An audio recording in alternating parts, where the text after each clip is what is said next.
नमस्कार, welcome to the success point. कक्षा 10 की सामाजिक पाठ्यपुस्तक का संघवाद पाठ के महत्वपूर्ण प्रश्नोत्तर हम देखेंगे। पहला प्रश्न, एकात्मक सरकार से क्या आशय है?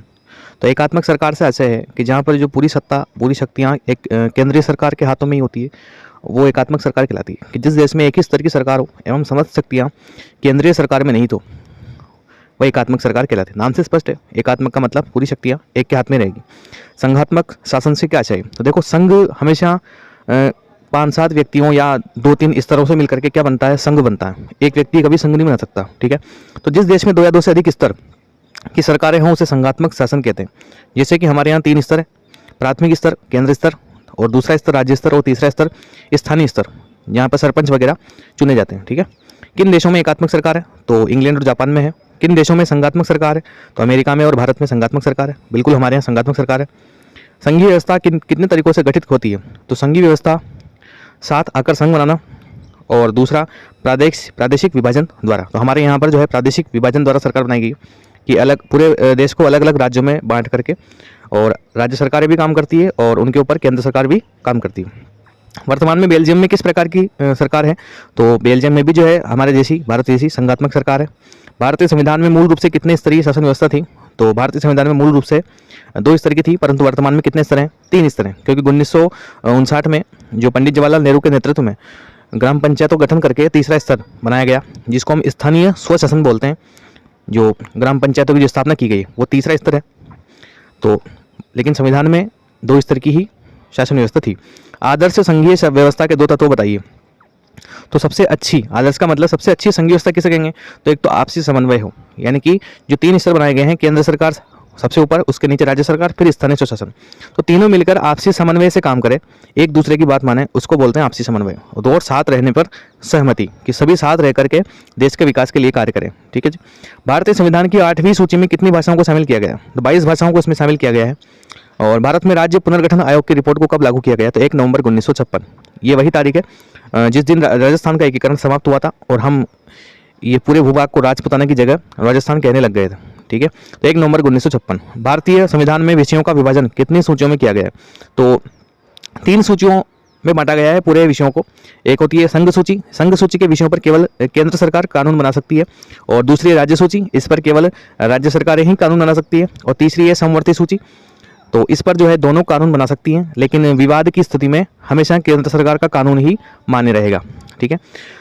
संघ, राज्य और समवर्ती सूची में कितने कितने विषयों को शामिल किया गया है? तो संघ सूची में 97, राज्य में 66 और समवर्ती सूची में 47 विषयों को शामिल किया गया है। ये किताब के हिसाब से पुराना आंकड़ा है, वर्तमान में आंकड़ा चेंज है। संघ सूची के किन्हीं 2 विषयों को लिखिए। तो संघ सूची के अंतर्गत संचार और बैंकिंग, संचार के क्षेत्र में कानून कौन बना सकती है? केंद्र सरकार, और बैंकिंग के क्षेत्र में भी कानून कौन बना सकता है? केंद्र सरकार। सत्ता के विकेंद्रीकरण से क्या आशय? तो सत्ता का बंटवारा जब विभिन्न स्तरों में किया जाता है या सत्ता की भागीदारी बढ़ाई जाती है तो उसे सत्ता का विकेंद्रीकरण कहते हैं। यानी कि शासन को विभिन्न स्तरों में बांट देना क्या कहलाता है? सत्ता का विकेंद्रीकरण कहलाता है। और बांटने से क्या होता है कि जब भारत इतना बड़ा भूभाग है, इतने 130 करोड़ की आबादी, 140 करोड़ की आबादी, तो कोई एक व्यक्ति शासन चला नहीं सकता, इसलिए विभिन्न स्तरों में बांट करके शासन व्यवस्था को सुदृढ़ किया जाता है। इसको बोलते हैं सत्ता का विकेंद्रीकरण। भारत में पंचायत राज व्यवस्था के 3 स्तर कौन कौन से? तो सबसे न्यूनतम स्तर है पंचायत राज व्यवस्था का ग्राम पंचायत, उसके ऊपर होती है पंचायत समिति, और उसके ऊपर होती है जिला परिषद, ठीक है जी। ग्राम पंचायत का मुखिया सरपंच कहलाता है और पंचायत समिति का प्रधान। नेक्स्ट क्वेश्चन, ग्राम पंचायत के मुखिया का पदनाम कौन सा? सरपंच है। गठबंधन सरकार किसे कहते हैं? नाम से स्पष्ट है, गठबंधन का मतलब जब विभिन्न दल आपस में मिलकर के सरकार बनाएंगे तो उसको गठबंधन सरकार कहते हैं। जब किसी भी दल को पूर्ण बहुमत नहीं मिलता है, जैसे मान लो 100 सीट पर चुनाव लड़ा गया है और 51 सीट किसी को अगर मिलती है तो वह पूर्ण सरकार बना सकता है, परंतु यदि किसी को भी 51 सीट नहीं मिलती है तो फिर आपस में वह मिलकर के सरकार बनाते हैं, इसको बोलते हैं गठबंधन सरकार, ठीक है। भारत में गांव के स्तर पर स्थानीय शासन व्यवस्था को किस नाम से जाना जाता है? तो गांवों में तो पंचायती राज स्तर के नाम से जाना जाएगा। प्रश्न नंबर 19, भारतीय संघ में वर्तमान में कितने राज्य और केंद्र शासित प्रदेश हैं? तो वर्तमान में 28 राज्य और 8 केंद्र शासित प्रदेश हैं। पहले 29 राज्य थे, 29वां राज्य था तेलंगाना, और जम्मू कश्मीर को जो है 2 केंद्र शासित प्रदेश में बांट दिया गया, इस वजह से 1 राज्य कम हो गया, तो 28 राज्य हो गए, ठीक है। भारत में पंचायत राज अधिनियम कब लागू हुआ?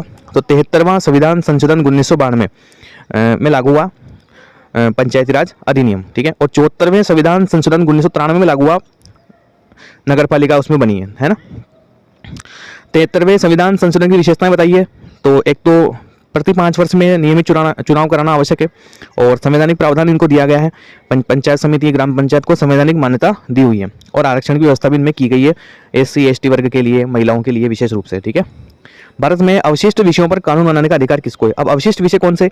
जो विषय संघ सूची, राज्य सूची और समवर्ती सूची तीनों में ही अगर नहीं आए हैं तो उन वो कहलाते हैं अवशिष्ट विषय। अवशिष्ट विषय जो बच गए हैं, तो ऐसे विषयों पर जो है केंद्र सरकार को या संघ सरकार को ही कानून बनाने का अधिकार है। संघीय शासन व्यवस्था से आप क्या समझते हैं? तो संघीय शासन व्यवस्था से में जो सर्वोच्च सत्ता 2 स्तरों, केंद्रीय स्तर और उनकी विभिन्न आनुषंगिक इकाइयों की सरकार के बीच बांट जाती है। सत्ता के इन दोनों स्तरों की सरकारें अपने अपने स्तर पर स्वतंत्र होकर अपना काम करती हैं।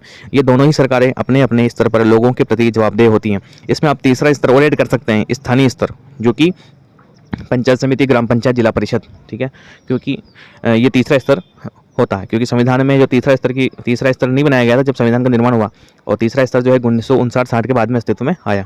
भारत की भाषाई विविधता, तो भारत में 2011 की जनगणना में 121 प्रमुख भाषाएं पाई गई। इनमें से 22 भाषाओं को भारतीय संविधान की 8वीं अनुसूची में रखा गया है और इसी कारण इन्हें अनुसूचित भाषाएं कहा जाता है। शेष को गैर अनुसूचित भाषा कहते हैं। भाषा की दृष्टि से भारत विश्व का सबसे ज़्यादा विविधता वाला देश है। तो जो 8वीं अनुसूची में शामिल भाषाएं उनको अनुसूचित भाषाएं कहते हैं और जो नहीं शामिल उनको गैर अनुसूचित भाषाएं कहते हैं। सरकार के तृतीय स्तर की किन्हीं 4 विशेषताओं को स्पष्ट कीजिए। तृतीय स्तर कौन सा? स्थानीय स्वशासन की बात कर रहे हैं, ग्राम पंचायत, पंचायत समिति और जिला परिषद की हम बात कर रहे हैं। तो इसकी 4 विशेषताएं कि इन संस्थाओं के सदस्यों तथा पदाधिकारियों के पदों में अनुसूचित जाति तथा अनुसूचित जनजाति यानी कि ST और SC के लिए सीटें आरक्षित होती है, रिजर्व होती है। इनमें 1/3 सीटें महिलाओं के लिए आरक्षित की गई है। 1/3 से तात्पर्य 33% सीट महिलाओं के लिए आरक्षित है, उन पर पुरुष नहीं जा सकता। सभी स्थानीय संस्थाओं के सदस्यों के चुनाव के लिए राज्य चुनाव आयोग की व्यवस्था की गई है। तो स्थानीय शासन यानी कि पंचायत, सरपंच के चुनाव कौन करवाता है? राज्य निर्वाचन आयोग, राज्य चुनाव आयोग, इनकी व्यवस्था की गई है। ये इसके लिए जिम्मेदारी, हर 5 साल में इनको चुनाव कराना अनिवार्य है। राज्य सरकारें अपनी आय का एक भाग विकास कार्य के लिए इन संस्थाओं को भी देती है, यानी कि यह फंड कहाँ से आता है? राज्य सरकार से आता है, क्योंकि फंड आएगा तभी तो गाँव का विकास हो पाएगा। ठीक है, शक्तियों के विकेंद्रीकरण के पीछे मूल भावना क्या है? तो शक्तियों के विकेंद्रीकरण के पीछे मूल भावना यह है कि अनेक मुद्दों और समस्याओं का निपटारा स्थानीय स्तर पर ही बढ़िया ढंग से हो सकता है। लोगों को अपने इलाके की समस्याओं की बेहतर समझ होती है। लोगों को इस बात की भी अच्छी जानकारी होती है कि पैसा कहाँ खर्च किया जाए और चीज़ों को अधिक कुशलता से उपयोग किस तरह किया जाए, क्योंकि जो गांव की समस्या होती है वो स्थानीय स्तर पर वो स्थानीय लोग ही समझ सकते हैं। इसलिए जो तीसरा स्तर बनाया गया स्थानीय स्वशासन, कि उनका ही चुना हुआ प्रतिनिधि सरपंच बन जाएगा और वहाँ की जो गाँव की समस्याएं उनका निपटारा वो करेगा। ठीक है, तो आशा करता हूँ वीडियो आपको पसंद आएगा। मिलते हैं नेक्स्ट वीडियो में। धन्यवाद।